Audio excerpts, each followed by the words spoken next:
नमस्कार बच्चों। आज हम बीएससी फर्स्ट ईयर का पहला लेक्चर्स पेपर फर्स्ट का शुरू कर रहे हैं। बीएससी फर्स्ट ईयर में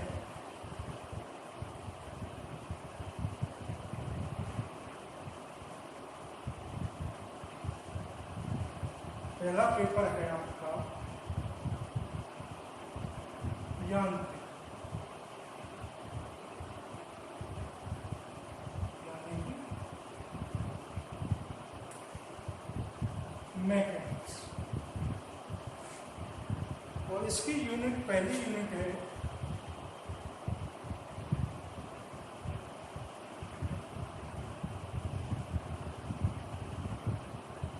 निर्देश तंत्र।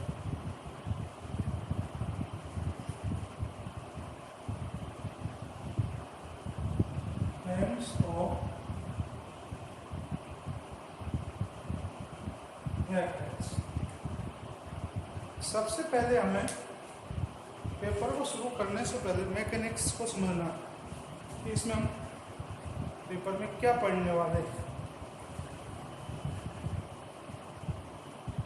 इस मैकेनिक्स में हम जनरली उन भौतिक घटनाओं को पढ़ते हैं जो हमें आसपास होते हुए दिखाई देती है।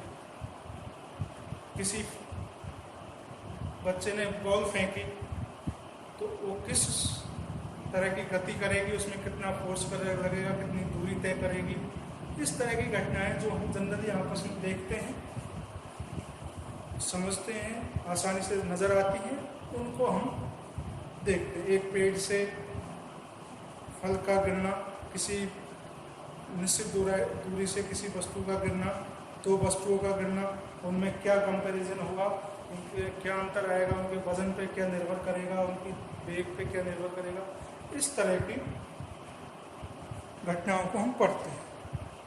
जो घटनाएं हमें आसानी से समझ में आती है, आसानी से होती हुई दिखाई देती है, जिन पर न्यूटन्स के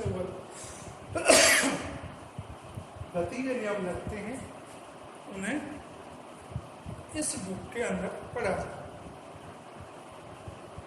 और अब हम जब पहली यूनिट शुरू करते हैं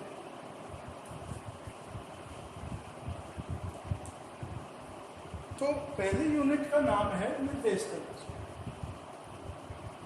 निर्देश तंत्र की हमें जरूरत क्या पड़ेगी? सबसे पहले निर्देश तंत्र होता क्या कि मान लीजिए कोई कण है और उस कण के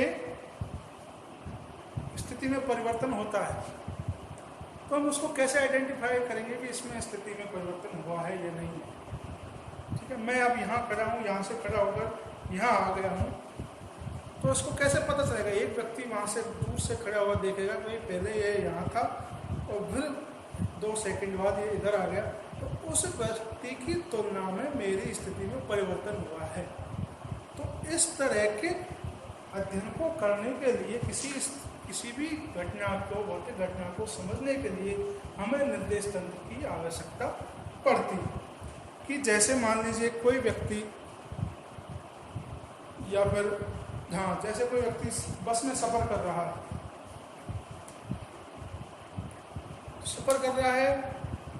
तो क्या आप कह सकते हो वो गतिशील है? यदि आप बाहर से देख रहे हो बस के बाहर से, तो वो आपको लगेगा कि वो गतिशील है।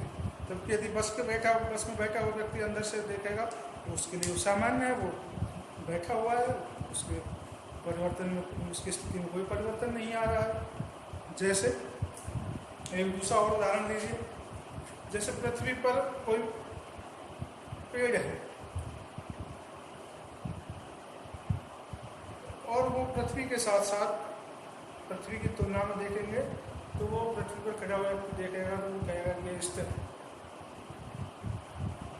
इसमें कोई इसकी स्थिति में परिवर्तन नहीं आ रहा। लेकिन जैसे ही हम पृथ्वी से बाहर जाके देखते हैं, पृथ्वी की गतियों के कारण उसकी स्थिति में परिवर्तन होता है।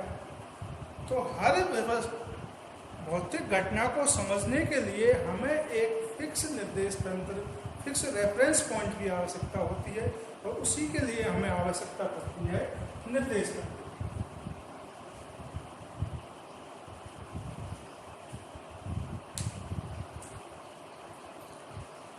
इसकी परिभाषा क्या बनी? ऐसा कण, ऐसा निकाय जिसके सापेक्ष कण या निकाय कोई भी सिस्टम हो सकता है, दो गोलों का सिस्टम हो सकता है, एक साइकिल का सिस्टम हो सकता है, एक रेलगाड़ी का सिस्टम हो सकता है। निकाय को हम हिंदी में बोलते हैं सिस्टम, इंग्लिश में बोलेंगे, हिंदी नाम है सिस्टम, इंग्लिश में बोलते हैं सिस्टम। तो की स्थिति के परिवर्तन का अध्ययन किया जाए, उसे क्या कहेंगे? निर्देश तंत्र। अब जनरली हम निर्देश तंत्र जो सामान्यतः यूज करते हैं वो ऐसा होना चाहिए तो जिसको सभी समझे, आसानी से समझ में आए, और इसको सब लोगों का आसानी से समझ में आए, और उसको हम कहीं भी अपनी स्थिति के अनुसार उसको एडजस्ट कर सकें। इस तरह का निर्देश तंत्र सामान्यतः उपयोगी होता है। और ऐसा ही निर्देश तंत्र है कार्तीय निर्देश तंत्र।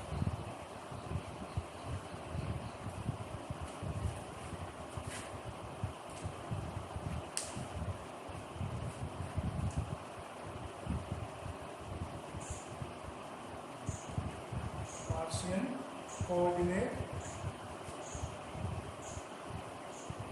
सिस्टम।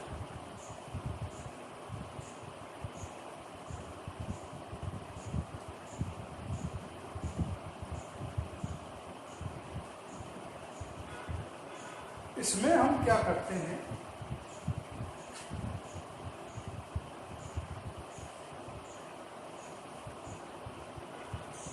तीन दिशाओं में एक दूसरे को काटने वाले, एक दूसरे के लंबवत अक्ष होते हैं। तो ये वाला अक्ष को हम जनरली मानते हैं y, ये x और ये z।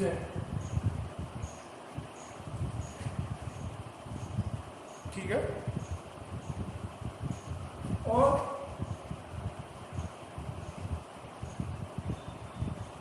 इसके अंदर ये वाला जो प्लेन है,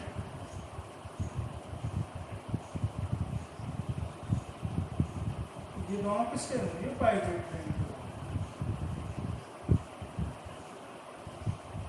ये वाला जो तल है वो x y कर देगा, और ये z x या x z भी कर सकते।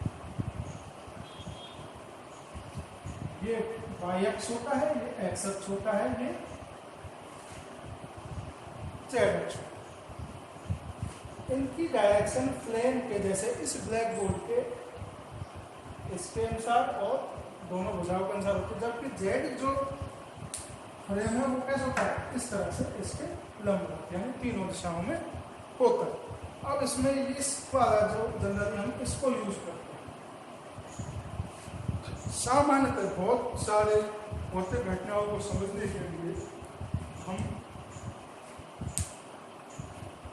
इसको कार्तीय निर्देश तंत्र को उपयोग करते हैं। एक निर्देश तंत्र, इसका दूसरा रूप भी होता है जिसे दक्षिणावर्त कहते हैं, x, y और z। ये कहलाता है दक्षिणावर्त, और ये कहलाता है वामावर्त। सॉरी, ये वामावर्त, ये बाईं ओर है।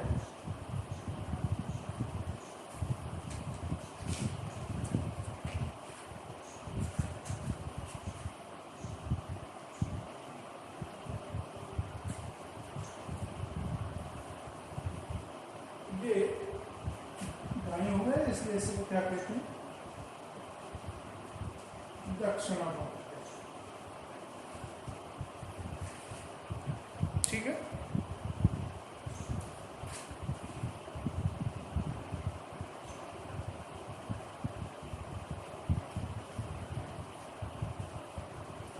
अब इसके अंदर हम जब ये तीनों अक्ष एक दूसरे के पॉइंट पर काटते हैं, इसे कहते हैं O और इसे कहते हैं ओरिजिन, मूल बिंदु।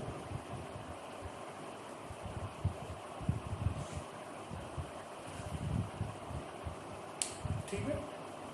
अब हम किसी बिंदु के इसमें कोऑर्डिनेट ज्ञात करने के लिए जब समझते हैं, यदि हमें जैसे मान लीजिए हम इस लाइन पर आगे बढ़ते हैं, तो इस लाइन पर जब हम आगे बढ़ेंगे तो इस पर हमेशा y बराबर 0 होगा और z बराबर 0। इसी प्रकार इसमें इस लाइन पर x बराबर 0 होगा और z बराबर 0 होगा, और इस पर x बराबर 0 और z बराबर, इस अक्ष पर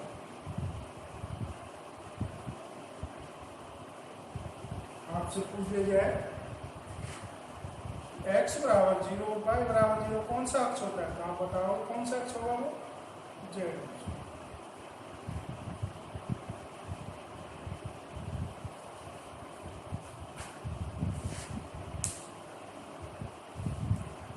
ठीक है। अब आते हैं तलों पर। तो ये तल एक दूसरे के कैसे होते हैं, लंबवत होते हैं।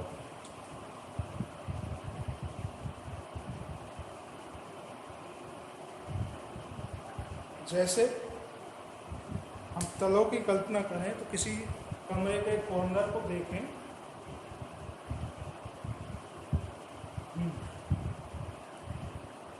तो उसमें जो दीवारें होती हैं वो इन तलों को दर्शाती है, और वो दो दीवारें कैसी होती हैं, एक दूसरे के लंबवत होती है।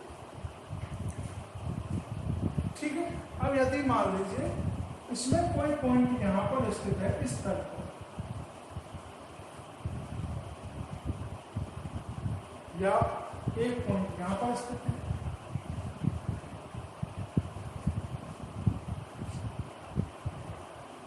तो इसमें हम इस तल के कोऑर्डिनेट ज्ञात करने के लिए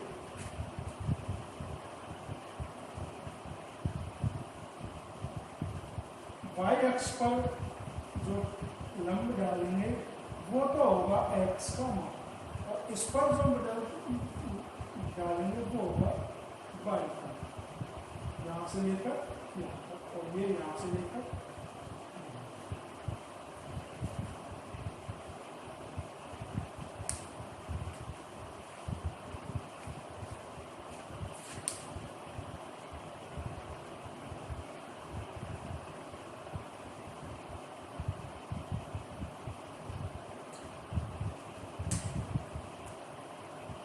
इसी प्रकार अब इस तल में क्या होगा, z बराबर 0। ठीक है। इस तल में x बराबर 0 होगा और इस तल में y बराबर 0 होगा।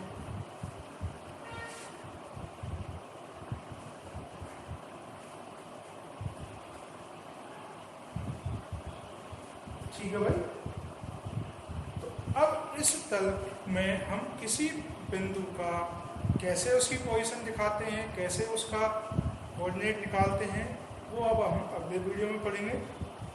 अब मुझे लगता है कि इसमें आपको समझ में आ गया होगा कि निर्देश तंत्र कैसा होता है। जैसे आपने ये पहले पढ़ा था होगा कि 3 अक्ष होते हैं, तीनों एक दूसरे के लंबवत होते हैं, 2 अक्षों के बीच में एक तल बनता है, तल भी 3 तल होंगे तो तीनों कैसे होंगे, लंबवत होंगे। और इसमें इस वाले अक्ष में बाकी 2 अक्षों का मान 0 होता है, और इसमें x z का 0 होगा तो इसमें y और z का 0। इस तल में x बराबर 0 होगा, यानी कि x बराबर 0 प्लेन कौन सा प्लेन होगा, y z।